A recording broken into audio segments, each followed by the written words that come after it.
How's it going, lads? So, after a thrilling night of boxing at Wembley Stadium just a few weeks ago, fans are once again in for a treat as the spotlight shifts to Saudi Arabia on October 12th. The main event will see two undefeated light heavyweight champions, Artur Beterbiev and Dmitry Bivol, clash in a fight that will determine the undisputed king of the division. It's a bout that's sure to deliver fireworks, with both men bringing their contrasting styles and undefeated records to the table. But today we're not talking about the headline act. Instead, let's turn our attention to a fight on the undercard that's sure to get any true boxing fan excited. The rematch between British and Commonwealth heavyweight champion Fabio Wardley and his experienced rival Fraser Clarke. These two first met back in March of this year at the O2 Arena, and what a fight it was. Not only did the fight itself live up to the hype, but the build-up had everyone on the edge, eagerly anticipating what would happen when the two finally stepped in the ring. On one side, Fabio Wardley came into the bout with an impressive record of 17-0, with 16 of those wins coming by knockout. A devastating puncher, Wardley had quickly built a reputation as a heavy-handed powerhouse. Despite his unconventional path to the pros, unlike Clarke, Wardley's route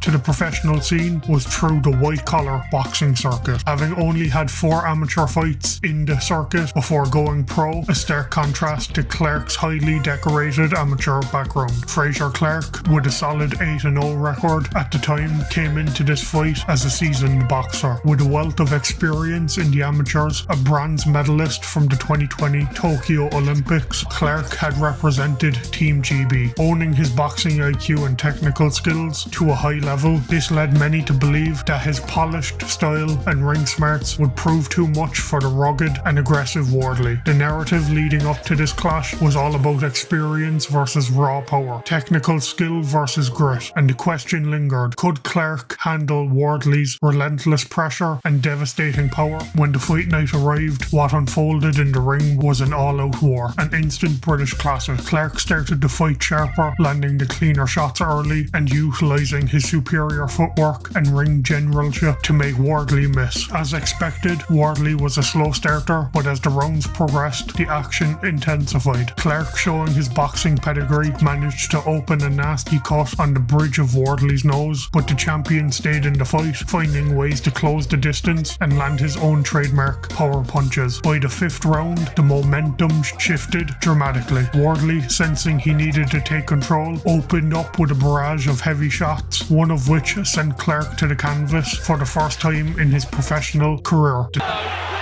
kept those gloves up, he's on the receiving end though, the straight right hand gets through, and he's on the right hand, and down he goes! The knockdown was a pivotal moment that changed the trajectory of the fight. Clarke, however, wasn't going down without a fight. As the rounds progressed, we saw a gritty back and forth battle, each fighter having their moments. A controversial moment came in the 7th when Clarke was deducted a point for a deliberate low blow, adding even more drama to the contest. As the championship rounds approached, both fighters were visibly exhausted. Wardley, his face covered in blood from the earlier cut, continued to press forward, while Clarke relied on his technique, landing cleaner shots but clearly feeling the pace. By the final round, it was an all-out war of attrition. Clarke rocked Wardley with a straight right hand that sent him reeling into the ropes, but Wardley, ever the warrior, fired back with a flurry of punches, refusing to back down. The final bell rang and the arena held its breath. Both men had left everything in the ring. Clarke slumped on the ropes, clearly spent, while Wardley stood battered but defiant. When the scorecards were read, it couldn't have been closer. Championship rounds to go to the judges' scorecard for the official decision. Judge Michael Alexander sees the contest 114 to 113 Wardley. Judge Howard Foster sees it 115 to 112 Clarke.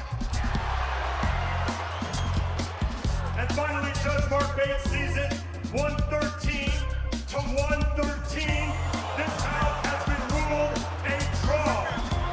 With the bout declared a draw, Wardley retained his titles in one of the closest, most thrilling heavyweight contests of the year. Now, the stage is set for the rematch. Both men know what the other brings to the table, and this time there's even more on the line. But how will this second encounter play out? In making a prediction, there are several factors to consider, with the biggest being how much both fighters can improve from their last meeting. In my eyes, the younger Fabio Wardley has the edge when it comes to adapting and making necessary adjustments, while Clarke is undoubtedly the more polished fighter with his extensive amateur pedigree. Having been moulded by the Team GB system, I believe he may be more limited in terms of his ability to change his approach. Clarke's style, though effective, feels more set in stone. He's a well-schooled boxer, but the rigidness of that Team GB way of fighting might prevent him from making the kinds of drastic improvements he'll need to outbox or outlast Wardley in this rematch. Wardley, on the other hand, is still very much a fighter in development. Coming from a white-collar background, he's not bound by a traditional amateur system, which means he's constantly learning and evolving with every fight. He showed significant heart and power in their first meeting, and I believe there's a lot more to come from him. Wardley has the potential to bring something new and unexpected to the ring, while Clarke may simply revert to what he knows best. When it comes to the outcome, I believe Wardley will go through the gears much easier this time around. Clarke may have his moments. His boxing IQ and experience will no doubt allow him to find success in spots, but ultimately I see Wardley being too much for him. My prediction, Fabio Wardley will retain his belts with a 5th round stoppage, keeping his knockout ratio intact. It's going to be a tough, gritty fight, but Wardley's power, adaptability and hunger will be the difference, and I expect him to finish the job before the halfway mark. I'd love to know what you guys think down below. Don't forget to like, comment and subscribe, and I'll catch you next time.